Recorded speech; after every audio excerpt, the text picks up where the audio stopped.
शंकराचार्य अविमुक्तेश्वरानंद की तरफ से योगी आदित्यनाथ को अल्टीमेटम जारी कर दिया गया है। योगी आदित्यनाथ के लिए शंकराचार्य की तरफ से ये टिप्पणी की गई है कि वो अपने हिंदू होने का प्रमाण दे, वो भी महज 40 दिन के अंदर। दरअसल गौ माता के विषय को लेकर के शंकराचार्य की तरफ से, कंप्यूटर बाबा की तरफ से एक बैठक आयोजित होनी थी साधु संतों की, जो कि दिल्ली में आयोजित होनी थी। लेकिन कंप्यूटर बाबा की तरफ से जब उनके पास निमंत्रण आया तो उन्होंने इस बैठक को मना कर दिया और उन्होंने कहा कि अब साधु संतों का जो हुजूम है वो लखनऊ की तरफ बढ़ चलेगा और लखनऊ में इस बैठक को आयोजित किया जाएगा। हमने पहले भी देखा कि प्रयागराज में जिस तरह से पुलिस प्रशासन की तरफ से उनके साथ कार्रवाई की गई थी, इसको लेकर के साधु संतों में काफ़ी नाराज़गी जताई गई थी और इसका विरोध भी खुली तरह से किया गया था और कई साधु संतों ने इसका विरोध किया था। उन्होंने योगी आदित्यनाथ के खिलाफ कई बयान भी दिए थे।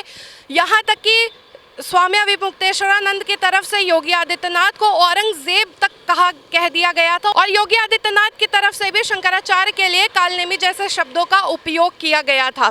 तो ये जो मामला था वो अब शंकराचार्य बनाम प्रशासन की तरफ बढ़ता चला जा रहा है, चूँकि अब शंकराचार्य ने साफ तौर पर यह ऐलान कर दिया है कि योगी आदित्यनाथ अगर हिंदू हैं तो वो अपना प्रमाण दे। चूँकि उन्होंने इस बात को जाहिर किया कि उत्तर प्रदेश में ही 40% गौमांस का जो उत्पाद होता है वो उत्तर प्रदेश से ही होता है और अगर योगी आदित्यनाथ हिंदू है तो वो इसको रोके, गौ माता को राजमाता का दर्जा दे और वो इस बात को साबित करे कि वो हिंदू है। इसके पहले शंकराचार्य को प्रशासन की तरफ से नोटिस देकर के उनसे शंकराचार्य होने का प्रमाण मांगा गया था और अब उन्होंने योगी आदित्यनाथ से हिंदू होने का प्रमाण मांगा है। सुनिए उन्होंने क्या कुछ कहा। हमारा प्रमाण तो उन्होंने मांग लिया, अब उनको प्रमाण देने की जरूरत है कि वो हिंदू हैं कि नहीं। और हिंदू होने की पहली शर्त है गौरक्षक होना चाहिए। उनके प्रदेश में निरंतर गौ हत्या हो रही है, इसलिए हमने उनको कहा है कि पहले तो गौ मांस का निर्यात अपने प्रदेश से बंद करिए और दूसरे गौ माता को राज्य माता घोषित करिए। ये आपके हाथ में है। 40 दिन का हमने समय दिया है। अगर 40 दिन में वो ये नहीं कर पाते हैं तो हमको अपने धार्मिक अधिकारों का प्रयोग करते हुए उनको हिंदू। तो क्या साधु संत मुख्यमंत्री योगी आदित्यनाथ के खिलाफ है? क्या 2027 में योगी आदित्यनाथ को साधु संतों की वजह से मात खानी पड़ेगी? क्योंकि जिस तरह से स्वामी अविमुक्तेश्वरानंद ने योगी आदित्यनाथ के खिलाफ मोर्चा खोल दिया है और आगे अभी वो इस मोर्चे को जारी ही रखेंगे, तो क्या इसका खामियाजा योगी आदित्यनाथ को भुगतना पड़ेगा?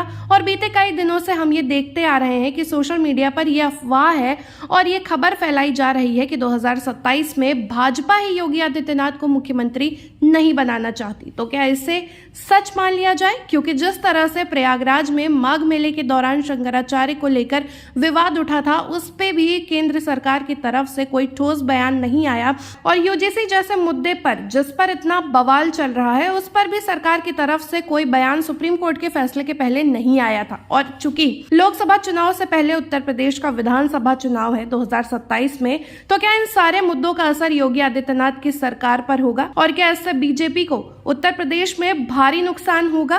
क्योंकि सवर्ण समाज भाजपा से बेहद नाराज है और लगातार अभी भी प्रदर्शन कर रहा है। तो देखना ये होगा कि ये मुद्दे 2027 के चुनाव को कितना प्रभावित करते हैं और इसका किसको नुकसान होता है और किसे फायदा होता है। तब तक के लिए बने रहे हमारे साथ और चैनल को सब्सक्राइब करना ना भूलें।